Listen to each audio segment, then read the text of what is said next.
जैसे बोला है, अनेकों से ज्ञान सुना तो व्यभिचारी ज्ञान हो जाएगा। ಹೇಗೆ ಹೇಳಿದರೆ, ಅನೇಕರಿಂದ ಜ್ಞಾನ ಕೇಳಿದ್ರಿ ಅಂದ್ರೆ ಅದು ವ್ಯಭಿಚಾರಿ ಜ್ಞಾನ ಆಗ್ಬಿಡುತ್ತೆ. जिनका ज्ञान ही व्यभिचारी हो जाएगा, ಯಾರ ಜ್ಞಾನನೇ ವ್ಯಭಿಚಾರಿ ಆಗ್ಬಿಡುತ್ತೋ वो आत्माएं 63 जन्मों में व्यभिचारी धर्मों में कन्वर्ट होती रहेंगी। ಆ ಆತ್ಮಗಳು 63 ಜನ್ಮದಲ್ಲಿ ವ್ಯಭಿಚಾರಿ ಧರ್ಮದಲ್ಲಿ ಕನ್ವರ್ಟ್ ಆಗೋಗ್ತಾ ಇರ್ತಾರೆ.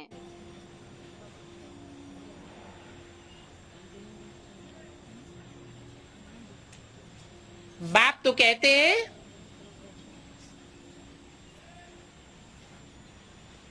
अपने धर्म में मर जाना ठीक, ತಂದೆ ಅಂತೂ ಹೇಳ್ತಾರೆ, ತಮ್ಮ ಧರ್ಮದಲ್ಲಿ ಸತ್ತೋಗೋದು ಮೇಲು. लेकिन पराये धर्म में जाना ठीक नहीं। ಆದ್ರೆ ಪರಾಯ ಧರ್ಮದಲ್ಲಿ ಹೋಗೋದು ಸರಿ ಇಲ್ಲ. तुम्हारा धर्म ऊंच ते ऊंच अल्लाह स्थापन करता है। ನಿಮ್ಮ ಧರ್ಮವನ್ನು ಶ್ರೇಷ್ಠಾತಿ ಶ್ರೇಷ್ಠ ಉನ್ನತ ಮಟ್ಟದ ಅಲ್ಲ ಸ್ಥಾಪನೆ ಮಾಡ್ತಾರೆ. कथाएं बना दी है अल्लाह अव्वल दीन, ಕತೆಗಳನ್ನು ಮಾಡ್ಬಿಟ್ಟಿದ್ದಾರೆ, ಅಲ್ಲಾ ಅವ್ವಲ್ ದೀನ್. अल्लाह माने ऊंचा, ಅಲ್ಲ ಅಂದ್ರೇನೆ ಉನ್ನತ ಮಟ್ಟದವರು. अव्वल माना पहला, दीन माना धर्म। ಅಬ್ಬಲ್ ಅಂದ್ರೆ ಮೊದಲನೆಯ, ದೀನ್ ಅಂದ್ರೆ ಧರ್ಮ. ऊंचे ते ऊंचा बाप आकर के ऊंचे ते ऊंचा धर्म स्थापन करते हैं। ಶ್ರೇಷ್ಠಾತಿ ಶ್ರೇಷ್ಠ ತಂದೆ ಬಂದ್ಬಿಟ್ಟು ಶ್ರೇಷ್ಠಾತಿ ಶ್ರೇಷ್ಠ ಧರ್ಮ ಸ್ಥಾಪನೆ ಮಾಡ್ತಾರೆ. जो उस ऊंचे ते ऊंचे बाप को पहचान करके ಯಾರು ಆ ಶ್ರೇಷ್ಠಾತಿ ಶ್ರೇಷ್ಠ ತಂದೆಯನ್ನ ಗುರುತಿಡ್ಬಿಟ್ಟು पुरुषार्थी जीवन में कभी भूलते नहीं, ಅವರು ಯಾರು ಪುರುಷಾರ್ಥಿ ಜೀವನದಲ್ಲಿ ಯಾವತ್ತೂ ಮರೆಯೋದೇ ಇಲ್ಲ, अपने पुरुषार्थी जीवन में किसी और को बाप नहीं बनाते। ಮತ್ತು ತಮ್ಮ ಪುರುಷಾರ್ಥಿ ಜೀವನದಲ್ಲಿ ಬೇರೆ ಯಾರನ್ನು ಸಹ ತಂದೆಯನ್ನಾಗಿ ಮಾಡ್ಕೊಳೋದಿಲ್ಲ. बाप को कभी धोखा नहीं देते, ತಂದೆಗೆ ಯಾವತ್ತೂ ಮೋಸ ಮಾಡೋದಿಲ್ಲ. वो बच्चे द्वापर युग से ಆ ಮಕ್ಕಳು ದ್ವಾಪರ ಯುಗದಿಂದ जीते जी शरीर भले छोड़ते रहे, ಜೀವನದಲ್ಲಿದ್ದು ಬಲೆ ಶರೀರ ಬಿಡ್ತಾ ಇರ್ತಾರೆ. लेकिन दूसरे धर्म में कन्वर्ट होने वाले ಆದ್ರೆ ಬೇರೆ ಧರ್ಮದಲ್ಲಿ ಕನ್ವರ್ಟ್ ಆಗುವಂತವ್ರು नहीं बनेंगे। ಆಗೋದಿಲ್ಲ. जो बाप को धोखा नहीं देंगे ಯಾರು ತಂದೆಗೆ ಮೋಸ ಮಾಡೋದಿಲ್ವೋ वो दुनिया में किसी को भी धोखा नहीं देंगे। ಅವರು ಪ್ರಪಂಚದಲ್ಲಿ ಯಾರಿಗೂ ಮೋಸ ಮಾಡೋದಿಲ್ಲ. उनके अंदर धोखेबाजी का संस्कार ही नहीं होता। ಅವರೊಳಗಡೆ ಮೋಸ ಮಾಡುವಂತ ಸಂಸ್ಕಾರನೇ ಇರೋದಿಲ್ಲ. और जो यहाँ संगम युग में बाप को धोखा दे देते हैं, ಇಲ್ಲಿ ಯಾರು ಸಂಗಮ ಯುಗದಲ್ಲಿ ತಂದೆಗೆ ಮೋಸ ಮಾಡ್ಬಿಡ್ತಾರೆ, और धर्म पिताओं के या उनके फॉलोअर्स के प्रभाव में आ जाते हैं, ಬೇರೆ ಬೇರೆ ಧರ್ಮ ಪಿತರ ಮತ್ತು ಅವರ ಫಾಲೋವರ್ಸ್ ಗಳ ಪ್ರಭಾವದಲ್ಲಿ ಬಂದ್ಬಿಡ್ತಾರೆ. वो यहाँ सुप्रीम सोल बाप को ही धोखा देते हैं। ಯಾರು ಇಲ್ಲಿ ಸುಪ್ರೀಂ ಸೋಲ್ ತಂದೆಗೆನೆ ಮೋಸ ಮಾಡ್ತಾರೆ, ऐसे नहीं, ಆ ರೀತಿ ಅಲ್ಲ, अपने संगी साथियों को भी धोखा देते हैं, ಮತ್ತು ತಮ್ಮ ಸಂಗಿ ಜೊತೆಗಾರರಿಗೂ ಸಹ ಮೋಸ ಮಾಡ್ತಾರೆ. खुद भी नीचे गिरते और संगी साथियों को भी नीचे गिराते हैं। ಸ್ವಯಂವೂ ಸಹ ಕೆಳಗಡೆ ಬೀಳ್ತಾರೆ ಮತ್ತು ಜೊತೆಗಾರರು ಯಾರಿರ್ತಾರೆ ಸಹಪಾಠಿಗಳು ಅವ್ರನ್ನೂ ಸಹ ಕೆಳಗಡೆ ಬೀಳಿಸ್ತಾರೆ. जैसी संगम युग में शूटिंग होती है ಯಾವ ರೀತಿ ಸಂಗಮ ಯುಗದಲ್ಲಿ ಶೂಟಿಂಗ್ ಆಗುತ್ತೆ वैसा ही ड्रामा बन जाता है। ಅದೇ ರೀತಿ ಡ್ರಾಮಾನು ಆಗ್ಬಿಡುತ್ತೆ. और एक जन्म का ड्रामा नहीं बनता, ಕೇವಲ ಒಂದು ಜನ್ಮದ್ದು ಡ್ರಾಮಾ ಆಗೋದಿಲ್ಲ. जन्म जन्मांतर का ऐसा धोखेबाजी का उनका ड्रामा बनता रहता है। ಜನ್ಮ ಜನ್ಮಾಂತರದ್ದು ಸಹ ಅವರು ಮೋಸ ಮಾಡುವಂತದ್ದು ಡ್ರಾಮಾ ಆದಲ್ಲಿ ಆಗ್ಬಿಡುತ್ತೆ. तो बाप कहते हैं तुम अपने 84 जन्मों को अब जान चुके हो। ತಂದೆ ಹೇಳ್ತಾರೆ, ನೀವು ತಮ್ಮ 84 ಜನ್ಮದ ಬಗ್ಗೆ ತಿಳ್ಕೊಂಡ್ಬಿಟ್ಟಿದ್ದೀರಾ. तुम 9 लाख सितारे हो, ನೀವು 9 ಲಕ್ಷ ನಕ್ಷತ್ರಗಳಾಗಿದ್ದೀರಾ. जिनमें से 4.5 लाख ऐसे हैं ಅವರಲ್ಲಿ 4.5 ಲಕ್ಷ ಈ ರೀತಿ ಇದ್ದಾರೆ, जो बाप के मात्र रूप को पहचानते हैं। ಅವರು ತಂದೆಯ ಮಾತ್ರ ರೂಪವನ್ನ ಗುರುತಿಡಿತಾರೆ. ब्रह्मा के तन में जब बाप आया, ಬ್ರಹ್ಮನ ತನುವಿನಲ್ಲಿ ಯಾವಾಗ ತಂದೆ ಬಂದ್ರು, ब्रह्मा के रूप में पार्ट बजाया, ಬ್ರಹ್ಮನ ರೂಪದಲ್ಲಿ ಪಾಠ ಮಾಡಿದ್ರು, उस स्वरूप को पूरा पूरा पहचाना, ಅವರ ಸ್ವರೂಪವನ್ನ ಪೂರ್ತಿ ले- ಪೂರ್ತಿ ಗುರ್ತಿಡಿದ್ರು. लेकिन बाप को नहीं पहचाना। ಆದ್ರೆ ತಂದೆಯನ್ನ ಗುರ್ತಿಡಿಲಿಲ್ಲ.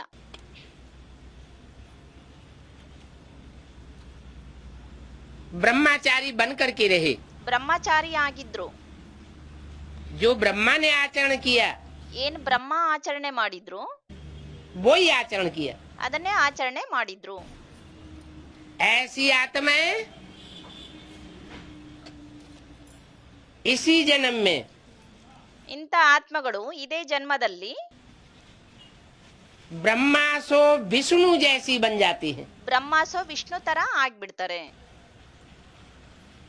जैसे विष्णु देवता है, ಹೇಗೆ ವಿಷ್ಣು ದೇವತಾ ಇದ್ದಾರೆ, ऐसे वो ब्रह्मा के बच्चे ब्राह्मण देवता ಅದೇ ರೀತಿ ಆ ಬ್ರಹ್ಮನ ಮಕ್ಕಳು ಬ್ರಾಹ್ಮಣ ದೇವತಾ संपूर्ण देवता इसी जन्म में बनते हैं। ಸಂಪೂರ್ಣ ದೇವತಾ ಇದೇ ಜನ್ಮದಲ್ಲಾಗ್ತಾರೆ.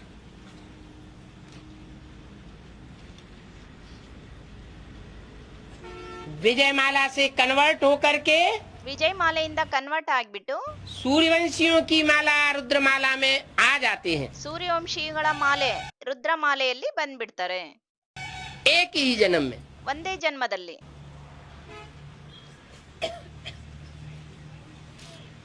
और 4.5 लाख ऐसे हैं ಮತ್ತು 4.5 ಲಕ್ಷ ಈ ರೀತಿ ಇದ್ದಾರೆ,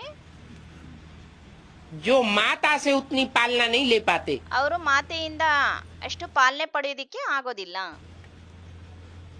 लेकिन बाप से प्रैक्टिकल में रूप में पालना लेते हैं। ಆದ್ರೆ ತಂದೆಯಿಂದ ಪ್ರಾಕ್ಟಿಕಲ್ ರೂಪದಲ್ಲಿ ಪಾಲನೆ ಪಡ್ಕೊಳ್ತಾರೆ. ब्रह्मा माता उस बाप में ಬ್ರಹ್ಮ ಮಾತೆ ಆ ತಂದೆಯಲ್ಲಿ प्रवेश करके पार्ट बजाती है। ಪ್ರವೇಶ ಮಾಡಿ ಪಾಠ ಮಾಡ್ತಾರೆ. तो माता पिता दोनों की पालना लेने वाले बन जाते हैं। ಮಾತ್ ಪಿತಾ ಅಂದ್ರೆ ತಾಯಿ ತಂದೆ ಇಬ್ಬರ ಪಾಲನೆ ಪಡ್ಕೊಳ್ಳುವಂತವ್ರು ಆಗ್ಬಿಡ್ತಾರೆ. इसको भारतीय परंपरा में चित्रण दिया है अर्धनारीश्वर का रूप। ಇದ್ರದೇ ಭಾರತೀಯ ಪರಂಪರೆಯಲ್ಲಿ ಚಿತ್ರವನ್ನ ಕೊಟ್ಟಿದ್ದಾರೆ, ಅರ್ಧನಾರೇಶ್ವರ ರೂಪ. चोला एक ही है परंतु डबल पार्टधारी है। ಶರೀರ ಅಂತೂ ಒಂದೇ ಆಗಿರುತ್ತೆ, ಆದ್ರೆ ಡಬಲ್ ಪಾಡ್ದಾರಿ ಆಗಿರ್ತಾರೆ. पिता का भी प्यार देता है और माता का भी प्यार देता है। ತಂದೆಯ ಪ್ರೀತಿನೂ ಕೊಡ್ತಾರೆ ಮತ್ತು ತಾಯಿಯ ಪ್ರೀತಿನೂ ಕೊಡ್ತಾರೆ. एक चोले में लाफुल और लफुल दोनों आत्माएं काम करती हैं। ಒಂದೇ ಶರೀರದಲ್ಲಿ ಲಾಫುಲ್ ಅವ್ರ ಲವ್ಫುಲ್ ಎರಡು ಕಾರ್ಯವನ್ನು ಸಹ ಮಾಡ್ತಾರೆ. लेकिन एक ही टाइम पर नहीं, ಆದ್ರೆ ಒಂದೇ ಟೈಮಿನಲ್ಲಿ ಅಲ್ಲ, क्योंकि अलग अलग आत्माएं। ಏಕೆಂದ್ರೆ ಬೇರೆ ಬೇರೆ ಆತ್ಮಗಳಾಗಿದ್ದಾರೆ. जब दोनों की संपन्न स्टेज बनती है ಯಾವಾಗ ಇಬ್ರದೂ ಸಂಪನ್ನ ಸ್ಟೇಜ್ ಆಗುತ್ತೆ, तो उनको कहा जाता है ब्रह्मा सो विष्णु। ಆಗ ಅವ್ರಿಗೆ ಹೇಳಲಾಗುತ್ತೆ ಬ್ರಹ್ಮಾಸೋ ವಿಷ್ಣು. संपन्न विष्णु रूप बनता है तो 9,16,108 की गिनती पूरी हो जाती है। ಸಂಪನ್ನ ವಿಷ್ಣು ರೂಪ ಆದಾಗ 9,16,108 ಆತ್ಮಗಳು ಆಗ್ಬಿಡ್ತಾರೆ. उसके बाद तो फिर कलाएं कम होना शुरू हो जाती हैं। ಅದರ ನಂತರ ಅಂತೂ ಕಲೆಗಳು ಕಡಿಮೆ ಆಗೋದಕ್ಕೆ ಶುರು ಆಗ್ಬಿಡುತ್ತೆ. चढ़ती कला की ऊंची स्टेज तक पहुंचने के बाद ಏರುವಂತ ಕಲೆಯ ಉನ್ನತ ಮಟ್ಟದ ಸ್ಟೇಜಿಗೆ ತಲುಪಿದ ನಂತರ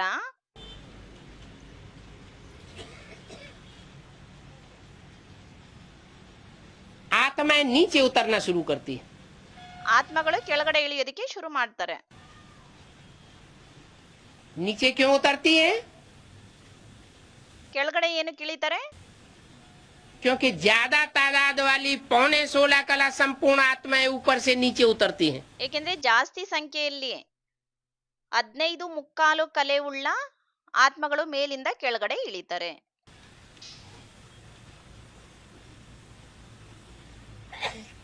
और उनके संग का रंग लगता है। ಮತ್ತು ಅವರ ಸಂಘದ ರಂಗು ಅಂಟ್ಕೊಳ್ಳುತ್ತೆ.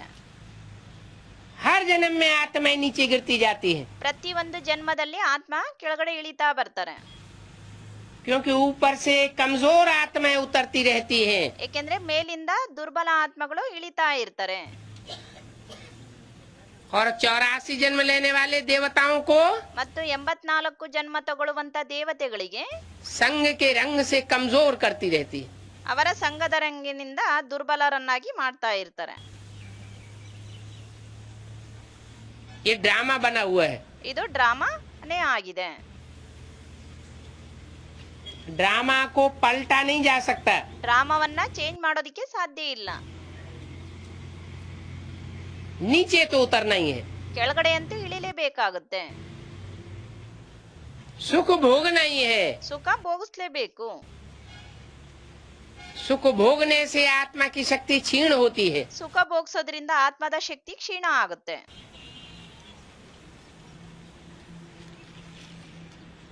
अगर एक्यूरेट परमात्मा के स्वरूप की प्रैक्टिकल में याद नहीं है तो ಆಕ್ಯುರೇಟ್ ರೂಪದಲ್ಲಿ ಪರಮಾತ್ಮ ತಂದೆಯ ಸ್ವರೂಪ ನೆನ್ಪಿಲ್ಲ ಅಂದ್ರೆ तो 4 युगों में तो परमात्मा का स्वरूप ನಾಲ್ಕು याद ही नहीं रहता। 4 ಯುಗದಲ್ಲಂತೂ ಪರಮಾತ್ಮನ ಸ್ವರೂಪ ನೆನ್ಪೇ ಇರೋದಿಲ್ಲ. ये संगम युग ही है, पुरुषोत्तम संगम युग। ಇದು ಸಂಗಮ ಯುಗನೇ ಆಗಿದೆ, ಪುರುಷೋತ್ತಮ ಸಂಗಮ ಯುಗ, आस्पीशियस युग, ಕಲ್ಯಾಣಕಾರಿ ಯುಗ. जिसमें हर आत्मा को ಅದರಲ್ಲಿ ಪ್ರತಿಯೊಂದು ಆತ್ಮ चाहे तो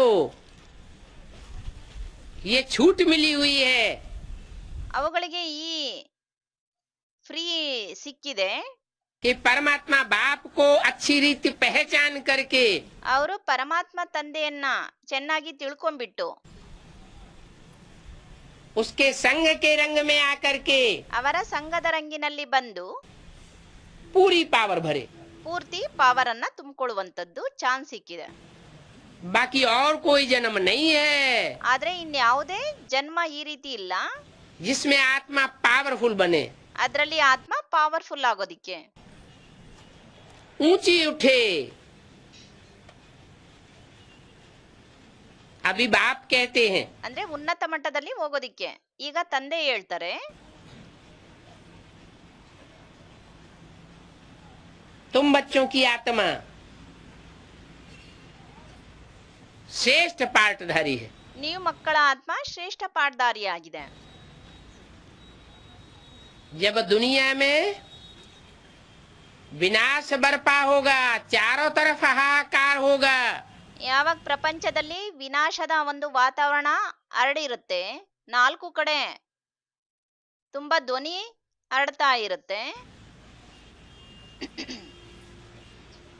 उस समय तुम 9 लाख सितारे सारे संसार में रोशनी फैलावेंगे। ಆ ಸಮಯದಲ್ಲಿ ನೀವು 9 ಲಕ್ಷ ನಕ್ಷತ್ರಗಳು ಇಡೀ ಪ್ರಪಂಚದಲ್ಲಿ ಪ್ರಕಾಶ ಹರಡ್ತೀರಾ. तुमको कोई तकलीफ नहीं महसूस होगी। ಆ ಸಮಯದಲ್ಲಿ ನಿಮ್ಗೆ ಯಾವುದೇ ಪ್ರಕಾರದ ತೊಂದರೆ ಅನುಭವ ಆಗಲ್ಲ.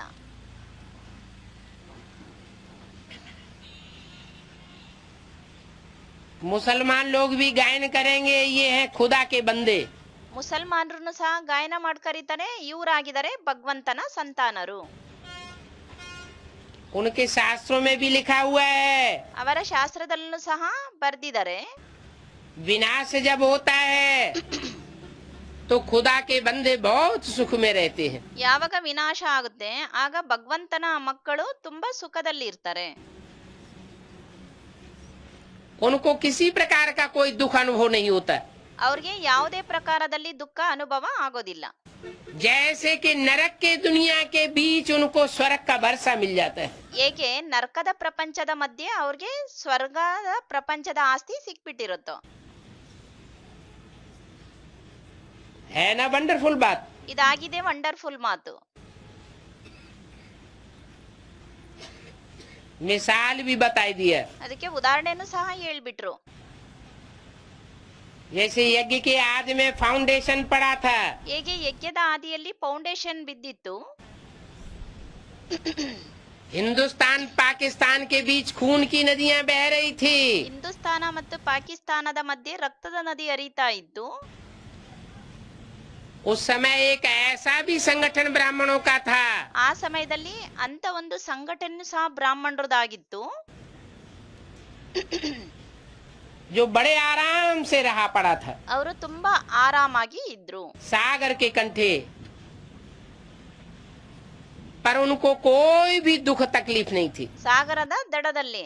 ಆದ್ರೆ ಆ ಸಮಯದಲ್ಲಿ ಅವ್ರಿಗೆ ಯಾವುದೇ ಪ್ರಕಾರದ ದುಃಖದ ಮತ್ತು ತೊಂದರೆಯ ಮಾತಿರ್ಲಿಲ್ಲ. और हिंदुस्तान पाकिस्तान की सभी आत्माएं हाहाकार में पड़ी हुई थी। ಮತ್ತು ಹಿಂದೂಸ್ತಾನ್ ಪಾಕಿಸ್ತಾನದ ಎಲ್ಲಾ ಆತ್ಮಗಳು ಹಾಹಾಕಾರದಲ್ಲಿದ್ರು, ಅಂದ್ರೆ ತುಂಬಾ ದುಃಖದಲ್ಲಿ ಮುಳುಗಿದ್ರು. वो तो एक छोटा सा मिसाल था, ಅದಂತೂ ಒಂದು ಚಿಕ್ಕದಾಗಿರುವಂತ ಉದಾಹರಣೆ ಆಗಿತ್ತು. जिसका फाउंडेशन लगाने वाली ಅದರದ್ದು ಫೌಂಡೇಶನ್ ಹಾಕುವಂತವ್ರು पाकिस्तानी धरणी बनी ಪಾಕಿಸ್ತಾನದ ಧರಣಿಯಾದ್ರು और पाकिस्तानी आत्माएं बनी, ಮತ್ತು ಪಾಕಿಸ್ತಾನದ ಆತ್ಮಗಳಾದ್ರು. जिनकी यादगार भक्ति मार्ग में अजमेर का मॉडल दिखाया जाता है। ಅವರ ನೆನಪಾರ್ಥವಾಗಿ ಭಕ್ತಿ ಮಾರ್ಗದಲ್ಲಿ ಅಜ್ಮೀರ್ನಲ್ಲಿ ಒಂದು ಮಾಡೆಲ್ ಅನ್ನ ತೋರಿಸಲಾಗಿದೆ. स्वर्ग का मॉडल बना के रखा है। ಸ್ವರ್ಗದ ಮಾಡೆಲ್ ಮಾಡಿ ಇಟ್ಟಿದ್ದಾರೆ. मॉडल में और असली में बहुत अंतर होता है। ಆ ಮಾಡೆಲ್ ನಲ್ಲಿ ಮತ್ತು ಒರಿಜಿನಲ್ ಏನಿದೆ ಅದರಲ್ಲಿ ತುಂಬಾನೇ ಅಂತರ ಇರುತ್ತೆ. वो मॉडल था ಅದು ಮಾಡೆಲ್ ಆಗಿತ್ತು आदि में। ಆದಿಯಲ್ಲಿ.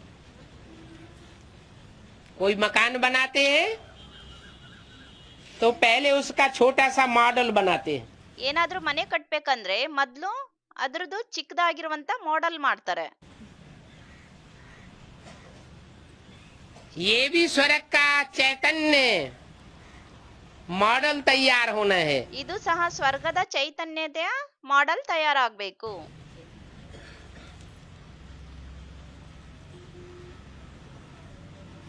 उस चैतन्य मॉडल में ಆ ಚೈತನ್ಯ ಮಾಡೆಲ್ ನಲ್ಲಿ संपन्नता की स्टेज में ಸಂಪನ್ನತೆಯ ಸ್ಟೇಜಿನಲ್ಲಿ 9 लाख आत्माएं जीवित अवस्था में होंगी। 9 ಲಕ್ಷ ಆತ್ಮಗಳು ಜೀವಿತ ಸ್ಟೇಜಿನಲ್ಲಿ ಇರ್ತಾರೆ.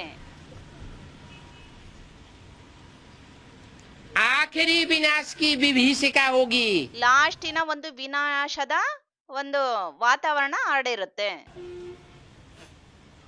जो बताया 5-7 रोज के अंदर सारी दुनिया का खेल खलास हो जाएगा। ಹೇಳಿದರೆ 5-7 ದಿನದ ಒಳಗಡೆ ಇಡೀ ಪ್ರಪಂಚದ ಆಟನೇ ಸಮಾಪ್ತಿ ಆಗೋಗುತ್ತೆ.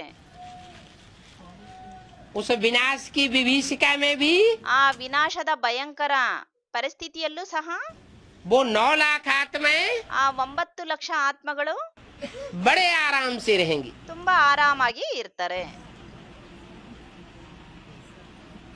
ट्रांसफर हो जाएंगी इस नरक की दुनिया से स्वर्ग की दुनिया के बीच। ಟ್ರಾನ್ಸ್ಫರ್ ಆಗ್ಬಿಡ್ತಾರೆ ಈ ನರಕದ ಪ್ರಪಂಚದ ಇಂದ ಸ್ವರ್ಗದ ಪ್ರಪಂಚಕ್ಕೆ.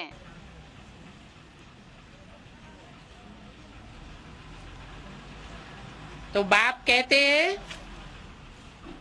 तुम जितना सुख भोगते हो, ತಂದೆ ಹೇಳ್ತಾರೆ ಎಷ್ಟು ನೀವು ಸುಖ ಭೋಗಿಸ್ತೀರಾ, संगम युग में जितना सुख का फाउंडेशन तुम डालते हो अपने लिए, ಸಂಗಮ ಯುಗದಲ್ಲಿ ನೀವು ತಮಗೋಸ್ಕರ ಎಷ್ಟು ಸುಖದ ಫೌಂಡೇಶನ್ ಹಾಕ್ತೀರಾ, उतना दूसरी आत्माओं का फाउंडेशन नहीं पड़ता। ಅಷ್ಟು ಬೇರೆ ಆತ್ಮಗಳದ್ದು ಫೌಂಡೇಶನ್ ಬೀಳೋದಿಲ್ಲ. तुम 3/4 से भी जास्ती सुख भोगते हो। ನೀವು 3/4%ಗಿಂತನೂ ಸಹ ಜಾಸ್ತಿ ಸುಖ ಭೋಗಿಸ್ತೀರಾ. और दूसरे धर्म की आत्माएं ಮತ್ತು ಬೇರೆ ಧರ್ಮದ ಆತ್ಮಗಳು आधा सुख ಅರ್ಧ ಸುಖ और आधा दुख भोगती हैं। ಮತ್ತು ಅರ್ಧ ದುಃಖ ಭೋಗಿಸ್ತಾರೆ. तो तुम तो बहुत फायदे में रहते हो ಹಾಗಾಗಿ ನೀವಂತೂ ತುಂಬಾನೇ ಪ್ರಯೋಜನದಲ್ಲಿರ್ತೀರಾ. और दूसरे धर्म की आत्माएं बहुत घाटे में चली जाती है। ಆದ್ರೆ ಬೇರೆ ಧರ್ಮದ ಆತ್ಮಗಳು ತುಂಬಾನೇ ಲಾಸ್ ಅಲ್ಲಿ ಹೋಗ್ಬಿಡ್ತಾರೆ. क्यों घाटे में चली जाती हैं? ಏಕೆ ಲಾಸ್ ಆಗಿ ಹೋಗ್ಬಿಡ್ತಾರೆ? क्योंकि सच्चे बाप से सच्चा बन करके नहीं रहती। ಏಕೆಂದ್ರೆ ಸತ್ಯ ತಂದೆ ಜೊತೆ ಸತ್ಯವಂತರಾಗಿ ಇರೋದಿಲ್ಲ. बाप कहते हैं सच तो बिठो नच, जो सच्चा होगा ಅದಕ್ಕೆ ತಂದೆ ಹೇಳ್ತಾರೆ ಸಚ್ತೋ ಬಿಟೋ ನಚ್. ಯಾರು ಸತ್ಯವಂತರಾಗಿರ್ತಾರೆ वो अंदर से बाहर से डांस करता रहेगा, ಅವರು ಒಳಗಡೆಯಿಂದ ಹೊರಗಡೆಯಿಂದ ನೃತ್ಯ ಮಾಡ್ತಾ ಇರ್ತಾರೆ खुशी में। ಖುಷಿಯಲ್ಲಿ. और जो झूठा होगा बाप के साथ ಯಾರು ಸುಳ್ಳಿನವರಾಗಿರ್ತಾರೆ ತಂದೆಯ ಜೊತೆ वो अंदर से भी कुड़कुड़ाता रहेगा ಅವರು ಒಳಗಡೆಯಿಂದನೂ ಸಹ ಕುಡ್ಕುಡ್ ಮಾಡ್ತಾ ಇರ್ತಾರೆ. और बाहर से भी दूसरों को डिस्टर्ब करता रहेगा। ಅವರು ಒಳಗಡೆಯಿಂದನೂ ಡಿಸ್ಟರ್ಬ್ ಮಾಡ್ತಾ ಇರ್ತಾರೆ ಮತ್ತು ಹೊರಗಡೆಯಿಂದನೂ ಬೇರೆಯವ್ರಿಗೆ ಡಿಸ್ಟರ್ಬ್ ಮಾಡ್ತಾ ಇರ್ತಾರೆ. सच्चा बाप आकर के सचखंड की स्थापना करते हैं। ಸತ್ಯ ತಂದೆ ಬಂದ್ಬಿಟ್ಟು ಸತ್ಯ ಕಂಡದ್ದು ಸ್ಥಾಪನೆ ಮಾಡ್ತಾರೆ. तो सच्चे बाप को क्या प्रिय है? ಹಾಗಾಗಿ ಸತ್ಯ ತಂದೆಗೆ ಏನ್ ಪ್ರಿಯ ಆಗಿದೆ? सच्चाई प्रिय है। ಸತ್ಯತೆ ಪ್ರಿಯ ಆಗಿದೆ.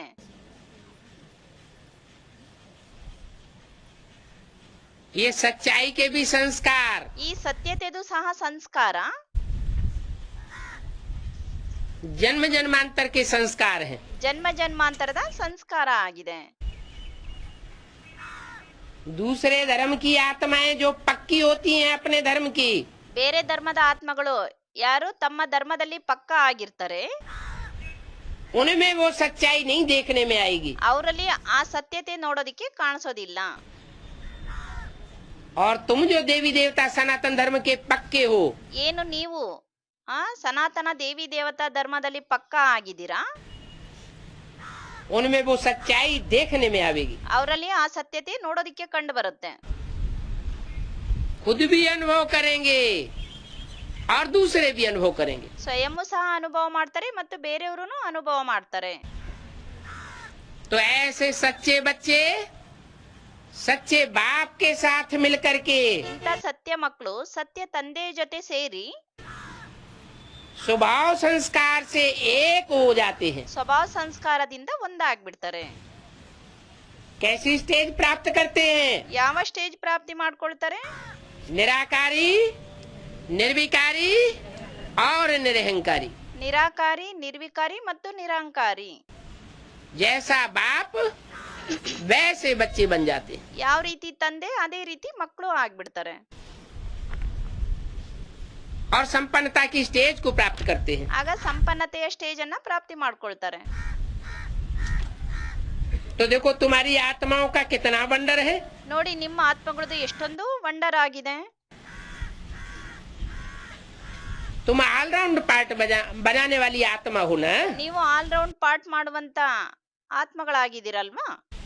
नाटक में कोई का शुरू से पार्ट होता है, ಕೆಲವ್ರದ್ದು ನಾಟಕದಲ್ಲಿ ಶುರುಯಿಂದನೇ ಪಾರ್ಟ್ ಇರುತ್ತೆ, कोई का बीच से होता है, ಕೆಲವ್ರದ್ದು ಮಧ್ಯದಿಂದ ಆಗಿರುತ್ತೆ, कोई का पिछाड़ी में पार्ट होता है। ಕೆಲವ್ರದ್ದು ಲಾಸ್ಟ್ ಅಲ್ಲಿ ಪಾರ್ಟ್ ಆಗಿರುತ್ತೆ.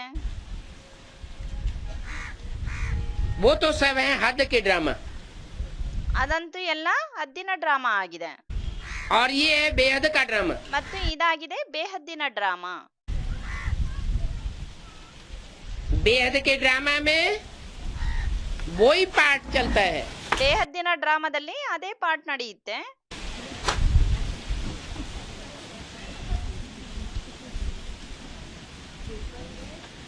जो शूटिंग पीरियड में चलता है।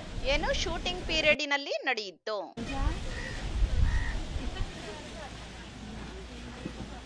यहाँ शूटिंग पीरियड में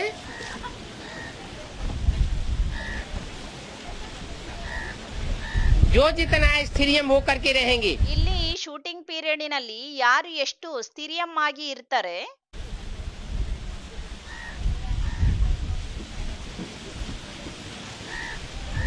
उतने वहां भी स्थिरियम होकर के रहेंगे। ಅಷ್ಟೇ ಅಲ್ಲೂ ಸಹ ಸ್ಥಿರಿಯಂ ಆಗಿರ್ತಾರೆ। ये तो अभी शामियाना हिलता है। ಈಗಂತೂ ಇಲ್ಲಿ ಶಾಮಿಯಾನ ಅಲಗಾಡತ್ತೆ। अभी फाइनल परीक्षाएं होंगी ಈಗ ಫೈನಲ್ ಪರೀಕ್ಷೆಗಳು ಆಗುತ್ತೆ, तो सारी जमीन ही डोलेगी। ಆಗ ಇಡೀ ಭೂಮಿನೇ ಅಲಗಾಡುತ್ತೆ।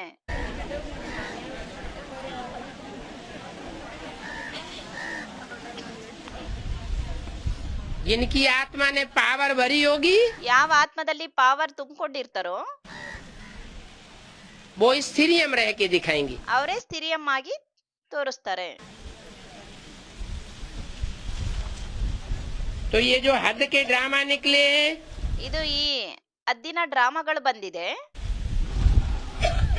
सो भी अभी संगम युग से निकले हैं। ಅದನ್ನು ಸಹ ಈ ಸಂಗಮ ಯುಗದಿಂದನೇ ಬಂದಿದೆ। जो भी हद की ड्रामाबाजी देखने जाते हैं, ಏನೆಲ್ಲ ಹದ್ದಿನ ಡ್ರಾಮಾ ಬಾಜಿಯನ್ನ ನೋಡೋದಕ್ಕೆ ಹೋಗ್ತಾರೆ, चाहे वो फिल्म हो, चाहे ड्रामा या नाटक हो, ಅದು ಫಿಲಂ ಆಗಿರ್ಬೋದು ಅಥವಾ ಡ್ರಾಮಾ ನಾಟಕ ಆಗಿರ್ಬೋದು। अभी संगम युग में ये सब बाप को समझाना पड़ता है। ಇದೆಲ್ಲದನ್ನು ಸಹ ಈ ಸಂಗಮ ಯುಗದಲ್ಲಿ ತಂದೆ ತಿಳಿಸ್ಬೇಕಾಗುತ್ತೆ। अभी देखो 50-60 वर्षों के अंदर कितनी इन्वेंशन निकली है। ಈಗ ನೋಡಿ 50-60 ವರ್ಷದ ಒಳಗಡೆ ಎಷ್ಟೊಂದು ಇನ್ವೆನ್ಷನ್ ಬಂದಿದೆ। सन 67 की वाणी है। ಇದು 1967ರ ವಾಣಿಯಾಗಿದೆ। 50-60 वर्षों के अंदर इतनी जास्ती इन्वेंशन क्यों निकली? 50-60 ವರ್ಷದ ಒಳಗಡೆ ಇಷ್ಟೊಂದು ಜಾಸ್ತಿ ಇನ್ವೆನ್ಷನ್ ಏನಕ್ಕೆ ಬಂತು? क्योंकि बाप इन 50-60 वर्षों के अंदर ही सृष्टि पर आकर के कार्य करता है। ಏಕೆಂದ್ರೆ ತಂದೆ ಈ ಸೃಷ್ಟಿಯಲ್ಲಿ 50-60 ವರ್ಷದ ಒಳಗಡೆನೆ ಬಂದು ಕಾರ್ಯ ಮಾಡ್ತಾರೆ। बुद्धिमानों की बुद्धि है, ಬುದ್ಧಿವಂತರಿಗೂ ಬುದ್ಧಿವಂತರಾಗಿದ್ದಾರೆ। वो जब इस सृष्टि पर आता है ಯಾವಾಗ ಅವರು ಈ ಸೃಷ್ಟಿಯಲ್ಲಿ ಬರ್ತಾರೆ तो बुद्धियों को प्रेरित कर देता है। ಆಗ ಬುದ್ಧಿಗಳಿಗೆ ಪ್ರೇರಣೆ ಕೊಡ್ತಾರೆ। किनकी बुद्धियों को प्रेरित करता है? ಯಾರ ಬುದ್ಧಿಗಳಿಗೆ ಪ್ರೇರಣೆ ಮಾಡ್ತಾರೆ? तुम बच्चे तो डायरेक्ट बाप से पढ़ाई पढ़ते हो। ನೀವು ಮಕ್ಕಳಂತೂ ಡೈರೆಕ್ಟ್ ತಂದೆ ಜೊತೆ ಓದನ್ನ ಓದ್ತೀರಾ। तुम्हारी बुद्धि को प्रेरणा देने की बात नहीं है। ನೀವು ಮಕ್ಕಳ ಬುದ್ಧಿಗೆ ಪ್ರೇರಣೆ ಕೊಡುವಂತ ಮಾತಿಲ್ಲ।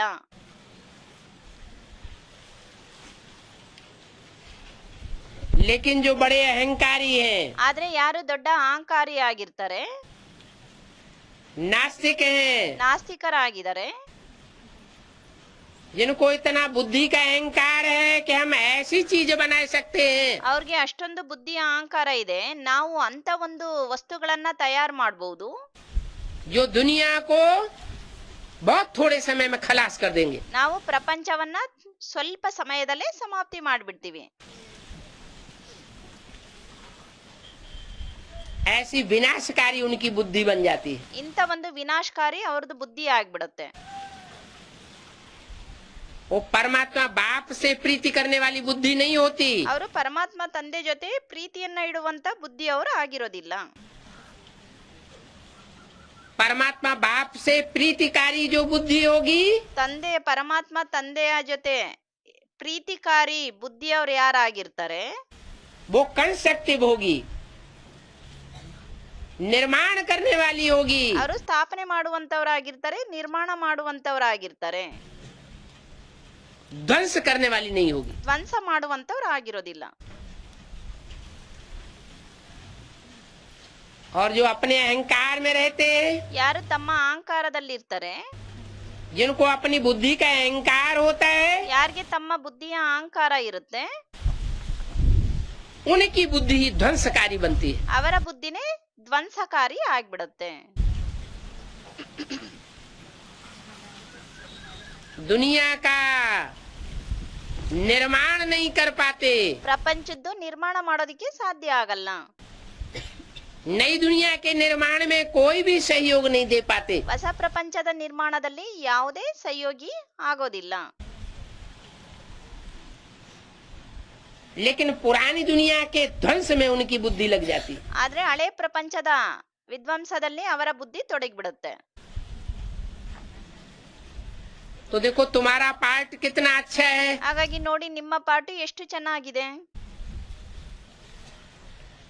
और जो परमात्मा बाप साकार के संपर्क संबंध है, ಅಂದ್ರೆ ಏನ್ ಪರಮಾತ್ಮ ತಂದೆಯ ಸಾಕಾರ ಸಂಬಂಧ ಸಂಪರ್ಕದಲ್ಲಿ और प्रैक्टिकल अनुभव में नहीं आ पाते, ಯಾರು ಪ್ರಾಕ್ಟಿಕಲ್ ಅನುಭವದಲ್ಲಿ ಬರೋದಕ್ಕೆ ಸಾಧ್ಯ ಆಗಲ್ಲ. उनका पार्ट कितना नीचा गिर जाता है। ಅವರ ಪಾಠ ಎಷ್ಟೊಂದು ಕೆಳಗಡೆ ಬಿದ್ದೋಗ್ಬಿಡುತ್ತೆ. मेंटेलिटी कितनी नीची गिर जाती है। ಮೆಂಟಲಿಟಿ ಎಷ್ಟೊಂದು ಕೆಳಗಡೆ ಬಿದ್ದೋಗುತ್ತೆ.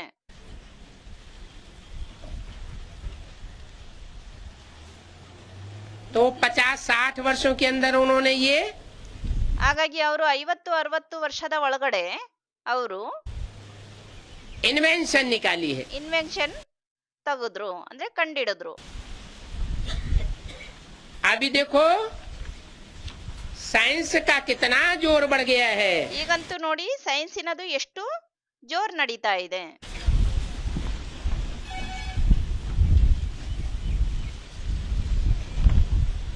जितना जितना साइंस का जोर बढ़ता जाता है, ಎಷ್ಟೆಷ್ಟು ಸೈನ್ಸಿನ ಜೋರು ವೃದ್ಧಿ ಆಗ್ತಾ ಹೋಗುತ್ತೆ, तुम बच्चों में भी नंबरवार साइलेंस का जोर बढ़ना चाहिए। ನೀವು ಮಕ್ಕಳಲ್ಲೂ ನಂಬರ್ ವಾರ್ ಮಕ್ಕಳಲ್ಲೂ ಸಹ ಸೈಲೆನ್ಸಿನ ಒಂದು ವೃದ್ಧಿ ಆಗ್ಬೇಕು.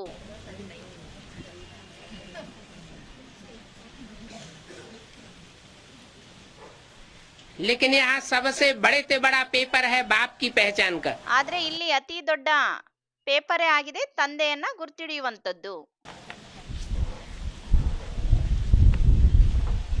बाप की पूरी पहचान करते करते माया रोला डाल देती है। ತಂದೆಯನ್ನ ಪೂರ್ತಿ ಪರಿಚಯ ತಿಳ್ಕೊಳೋದ್ರಲ್ಲೇ ಮಾಯೆ ವಿಘ್ನ ಹಾಕ್ಬಿಡುತ್ತೆ. तो बच्चे निश्चय बुद्धि अनिश्चय बुद्धि, निश्चय बुद्धि अनिश्चय बुद्धि, ಆಗ ಮಕ್ಕಳು ನಿಶ್ಚಯ ಬುದ್ಧಿ ಅನಿಶ್ಚಯ ಬುದ್ಧಿ, ನಿಶ್ಚಯ ಬುದ್ಧಿ ಅನಿಶ್ಚಯ ಬುದ್ಧಿ के चक्र में आती रहती है। ಆ ಚಕ್ರದಲ್ಲಿ ಬರ್ತಾ ಇರ್ತಾರೆ. और जो प्राप्ति थोड़े समय में जास्ती करनी चाहिए, ಏನ್ ಪ್ರಾಪ್ತಿ ಸ್ವಲ್ಪ ಸಮಯದಲ್ಲಿ ಜಾಸ್ತಿ ಮಾಡ್ಕೋಬೇಕು, उससे वंचित रह जाते हैं। ಅದರಿಂದ ವಂಚಿತರಾಗಿದ್ಬಿಡ್ತಾರೆ. अभी टाइम वेस्ट करने का टाइम नहीं है। ಈಗ ಟೈಮ್ ವೇಸ್ಟ್ ಮಾಡುವಂತ ಟೈಮ್ ಆಗಿಲ್ಲ.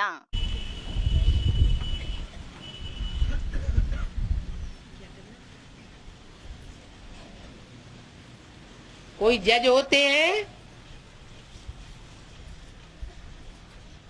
फैसला करने में सारी जिंदगी लगाए देते हैं, ಕೆಲವರು ಜಡ್ಜ್ ಇರ್ತಾರೆ, ಅವ್ರ ನಿರ್ಣಯ ತಗೊಳೋದ್ರಲ್ಲಿ ಇಡೀ ಜೀವನನೇ ಕಳೆದು ಬಿಡ್ತಾರೆ. और फैसला नहीं कर पाते। ನಿರ್ಣಯ ತಗೊಳೋದಕ್ಕೆ ಸಾಧ್ಯ ಆಗಲ್ಲ.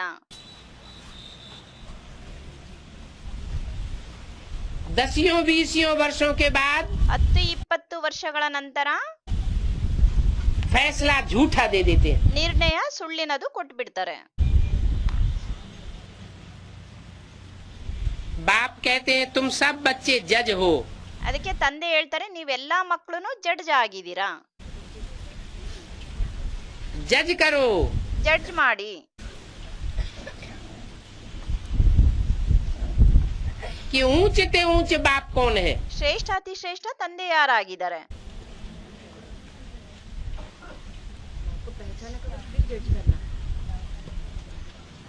माया जो रोला डालती है, ಏನ್ ಮಾಯೆ ವಿಘ್ನ ಹಾಕುತ್ತೆ. पक्का पक्का जजमेंट दो, ಪಕ್ಕ ಜಡ್ಜ್ಮೆಂಟ್ ಕೊಡಿ. तो निश्चय बुद्धि विजयते बन जाएंगे। ಆಗ ನಿಶ್ಚಯ ಬುದ್ಧಿ ವಿಜೇತೆಯವರಾಗ್ಬಿಡ್ತೀರಾ. विजय माला के मणके बन जावेंगे, ವಿಜಯ ಮಾಲೆಯ ಮಣಿಗಳಾಗ್ಬಿಡ್ತೀರಾ? नहीं तो अनिश्चय बुद्धि विनश्यति की लिस्ट में जावेंगे। ಇಲ್ಲಾಂದ್ರೆ ಅನಿಶ್ಚಯ ಬುದ್ಧಿ ವಿನಶಂತಿಯ ಲಿಸ್ಟಿನಲ್ಲಿ ಹೋಗ್ಬಿಡ್ತೀರಾ? कोई आत्मा का विनाश नहीं होगा, ಯಾವುದೇ ಆತ್ಮದ್ದು ವಿನಾಶ ಆಗಲ್ಲ, शरीर का विनाश नहीं होगा। ಶರೀರದ್ದು ವಿನಾಶ ಆಗೋದಿಲ್ಲ. किसका विनाश होगा? ಯಾರ್ದು ವಿನಾಶ ಆಗುತ್ತೆ? पद का विनाश हो जाएगा। ಏಂದ್ರದ್ದು ವಿನಾಶ ಆಗುತ್ತೆ? ಪದವಿದು ವಿನಾಶ ಆಗುತ್ತೆ. ऊंचते ऊंच माला में से नीचते नीच माला में गिरेंगे। ಶ್ರೇಷ್ಠಾತಿ ಶ್ರೇಷ್ಠ ಮಾಲೆಯಿಂದ ಕೆಳಮಟ್ಟದ ಮಾಲೆಯಲ್ಲಿ ಬಿದ್ದ್ಬಿಡ್ತೀರಾ? ऊंचते ऊंच माला कौन सी है? ಶ್ರೇಷ್ಠಾತಿ ಶ್ರೇಷ್ಠ ಮಾಲೆ ಯಾವ್ದಾಗಿದೆ? रुद्रमाला में भी ऊंच माला कौन सी है? ರುದ್ರಮಾಲೆಯಲ್ಲೂ ಸಹ ಉನ್ನತ ಮಟ್ಟದ ಮಾಲೆ ಯಾವ್ದಾಗಿದೆ? 8 मणके 8 ಮಣಿಗಳು जो त्रिनेत्री बाप के सर के ऊपर रखी होती है। ತ್ರಿನೇತ್ರಿ ತಂದೆಯ ತಲೆ ಮೇಲೆ ಇಡ್ಲಾಗಿರುತ್ತೆ.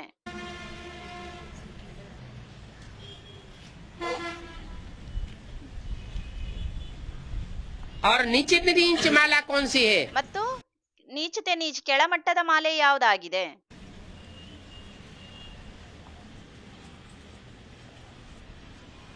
वो भी रुद्रमाला है, ಅದನ್ನು ಸಹ ರುದ್ರಮಾಲೆ ಆಗಿದೆ. और ये भी रुद्रमाला है। ಮತ್ತು ಇದನ್ನು ಸಹ ರುದ್ರಮಾಲೆ ಆಗಿದೆ. छोटी थी छोटी ऊंचते ऊंच रुद्रमाला है 8 की। ಚಿಕ್ಕದೇ ತುಂಬಾ ಚಿಕ್ಕದಾಗಿರುವಂತದ್ದು ರುದ್ರಮಾಲೆಯ ಮಣಿನೇ ಆಗಿದೆ. 8ದು ಮಾಲೆ ಆಗಿದೆ. 8ದು 8 रुद्राक्ष के मणके ऊंचते ऊंच। 8 ರುದ್ರಾಕ್ಷಿಯ ಮಣಿಗಳೇ ಶ್ರೇಷ್ಠಾತಿ ಶ್ರೇಷ್ಠ ಉನ್ನತ ಮಟ್ಟದವರು. असल सूर्यवंशी ಅವರೇ ನಿಜವಾದ ಸೂರ್ಯವಂಶಿ. और नीचते नीच रुद्रमाला है 500-700 करोड़ की। ಮತ್ತು ತುಂಬಾ ಕೆಳಮಟ್ಟದ ರುದ್ರಮಾಲೆನೇ ಆಗಿದೆ 500-700 ಕೋಟಿ.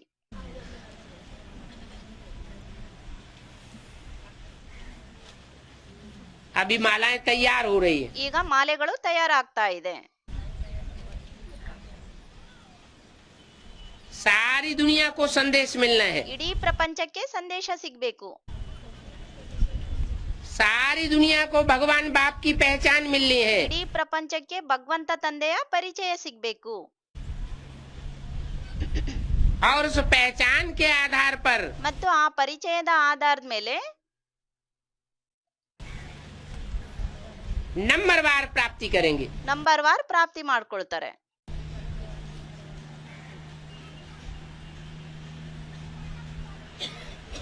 ओम शांति। ಓಂ ಶಾಂತಿ.